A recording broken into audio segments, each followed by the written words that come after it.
سامعین محترم، السلام علیکم ورحمۃ اللہ وبرکاتہ۔ یہ دارالسلام اسٹوڈیو لاہور پاکستان ہے۔ اس مرتبہ اہم نوعیت کی سیدھی حاضر ہے، خاص طور پر اہم نوعیت کی اس لحاظ سے کہ اردو میں اس عنوان اور موضوع پر کتب نہ ہونے کے برابر ہیں۔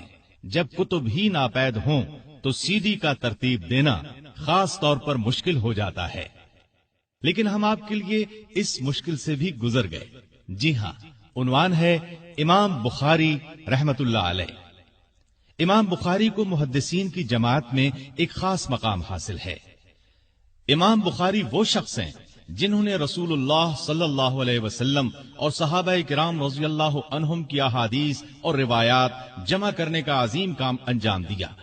اس کام میں انہوں نے اپنی زندگی کی آسائش، آرام، دولت سب کچھ قربان کر دیا۔ اس کام میں جو کامیابی امام بخاری کو حاصل ہوئی وہ کسی دوسرے محدث کے حصے میں نہ آ سکی، اس لیے آپ امام المحدثین اور امیر المومنین فی الحدیث قرار پائے۔ ان کی پرکھی ہوئی احادیث پر مکمل وثوق کا اظہار کیا گیا۔ آپ نے یہ کام انجام دے کر جفاکشی کی ایک مثال قائم کر دی۔ مسلمانان عالم آج امام بخاری سے خاص محبت رکھتے ہیں۔ جن احادیث پر بخاری کا حوالہ نظر آ جائے آنکھیں بند کر کے اس پر اعتماد کرتے ہیں۔ ان حالات میں ایسے شخص کے حالات کون جاننا پسند نہیں کرے گا؟ لہذا یہ کہنا بالکل بجا ہے کہ یہ سی ڈی اہم نوعیت کی قیمتی ترین سی ڈی ہے۔ تو آئیے سنتے ہیں امام بخاری، پیشکش محمد طارق شاہد۔ ماں باپ نے امام بخاری رحمت اللہ علیہ کا نام محمد رکھا۔ آپ کی کنیت ابو عبداللہ تھی۔ والد کا نام اسماعیل بن ابراہیم بن مغیرہ تھا۔ ان کی کنیت ابو الحسن تھی۔ بڑے پائے کے محدث تھے۔ امام مالک رحمت اللہ علیہ کے شاگرد تھے۔ گویا امام بخاری اور ان کے والد دونوں ہی محدث تھے۔ یہ فخر اسلام میں کم لوگوں کو حاصل ہوا۔ آپ کی والدہ ماجدہ بہت عبادت گزار تھی۔ امام بخاری کی آنکھیں چھوٹی عمر میں خراب ہو گئیں۔ طبیب علاج نہ کر سکے۔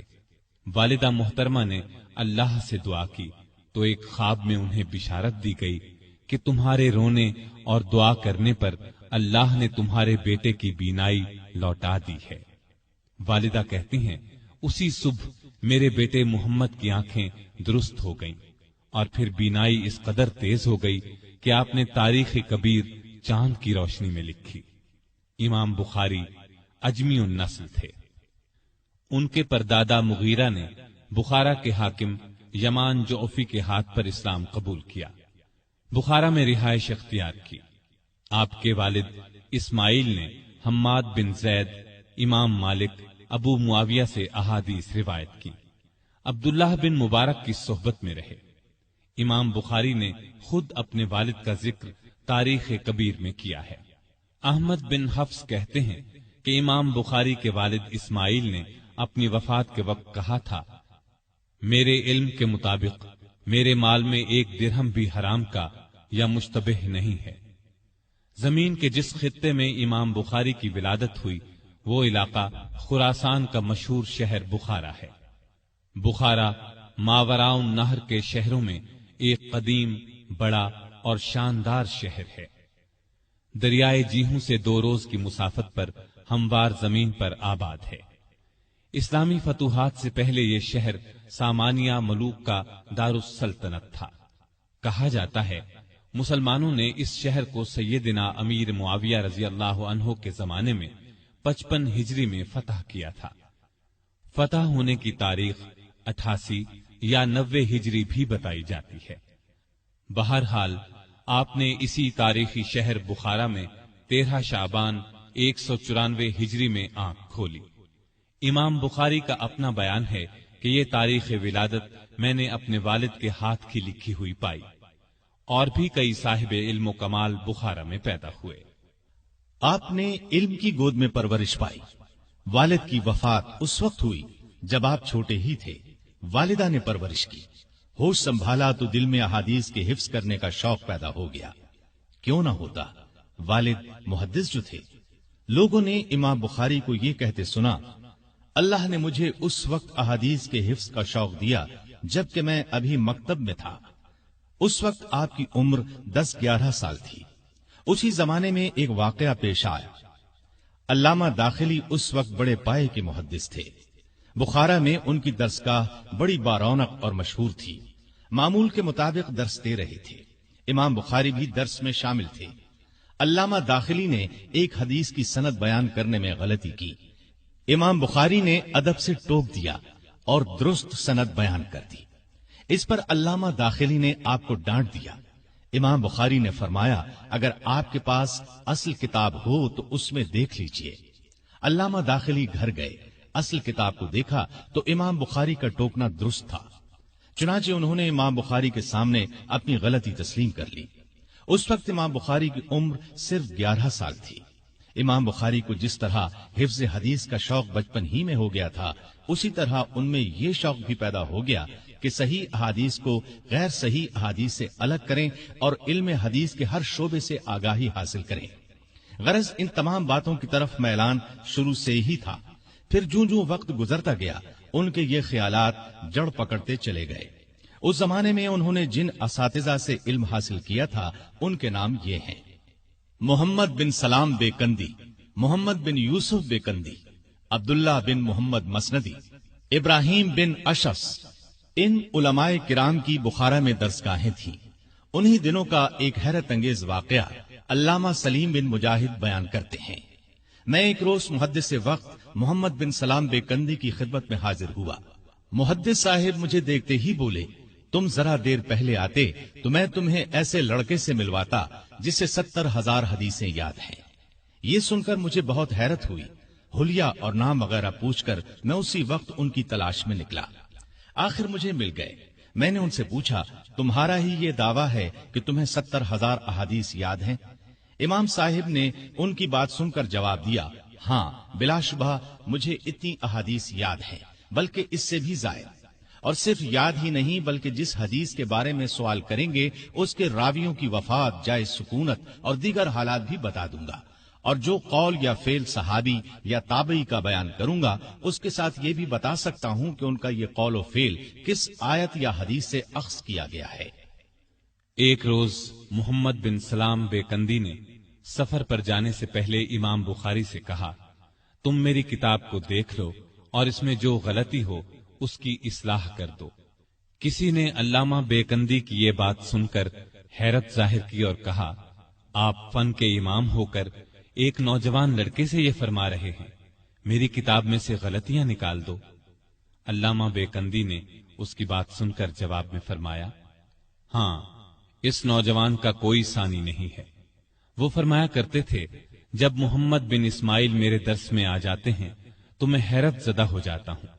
حدیث بیان کرتے وقت مجھے خوف محسوس ہونے لگتا ہے کہ کہیں محمد بن اسماعیل کے سامنے غلطی نہ ہو جائے۔ یہ سب باتیں اس وقت کی ہیں جب امام بخاری محمد بن سلام بیکندی کے درس میں شریک ہوتے تھے، اور انہوں نے اپنے وطن بخارا سے حصول علم کے لیے رحلت نہیں فرمائی تھی۔ امام بخاری نے جب وطن سے رحلت فرمائی تو پھر علامہ بیکندی کو ان سے ملنے کا اتفاق نہیں ہوا۔ رحلت محدثین کی اصطلاح میں وہ سفر ہے جو حدیث یا حدیث کی اسناد حاصل کرنے کے لیے کیا جاتا ہے۔ اصحاب رسول اور تابعین اس سفر کے لیے کیا کچھ کرتے تھے اس کا اندازہ لگانا آج کے دور میں ممکن نہیں۔ بعض اوقات تو صرف ایک حدیث کے لیے یا صرف ایک حدیث کی جانچ کے لیے ایک ایک مہینے کے سفر کی تکالیف برداشت کرتے تھے۔ اس زمانے میں سفر بھی پیدل، گھوڑوں یا اونٹوں پر ہوتا تھا۔ امام بخاری نے عمر کے 16ویں برس تک اپنے ہی ملک کے اساتذہ سے علم حاصل کیا۔ پھر آپ نے حجاز کا سفر کیا۔ حجاز اسلامی علوم کا منبع تھا، رسول اللہ صلی اللہ علیہ وسلم کا مسکن تھا۔ وہاں وحی اتری، جبرائیل آئے، صحابہ کا وطن اور اسلام کا مرکز تھا۔ حجاز میں آمد سے پہلے عبداللہ بن مبارک اور وقیع کی تصانیف کو زبانی یاد کر چکے تھے۔ یہ 210 ہجری کی بات ہے۔ اس وقت تک امام بخاری نے اپنے ہی وطن میں وہ فضل و کمال حاصل کر لیا تھا جو بڑے تعجب کی نگاہ سے دیکھا جاتا تھا۔ یہ کمال بڑے بڑے اماموں کو زندگی بھر نصیب نہیں ہوا تھا۔ 16ویں برس اپنی والدہ کے ساتھ مکہ معظمہ پہنچے۔ اس سفر میں آپ کے بڑے بھائی احمد بھی ساتھ تھے۔ والدہ اور بھائی تو حج سے فارغ ہونے پر وطن واپس چلے گئے، لیکن امام بخاری نے وہیں قیام فرمایا۔ علم کی تکمیل کے لیے اب آپ مکے کے شیوخ کی درسگاہوں میں شریک ہونے لگے۔ اس وقت مکے میں فن کے امام یہ لوگ مانے جاتے تھے: امام ابو الولید احمد بن ارزقی، عبداللہ بن یزید، اسماعیل بن سالم الصائغ، ابو بکر عبداللہ بن زبیر حمیدی وغیرہ۔ مکے کے بعد آپ نے مدینے کا رخ کیا۔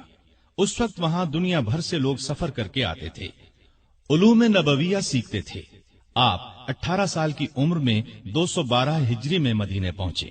اس وقت مدینے میں یہ حضرات درس دیتے تھے: ابراہیم بن منذر، مطرف بن عبداللہ، ابراہیم بن حمزہ، محمد بن عبید اللہ، عبدالعزیز بن عبداللہ اویسی وغیرہ۔ اسی سفر میں انہوں نے اپنی تاریخ کبیر کا مسودہ چاندنی راتوں میں لکھا۔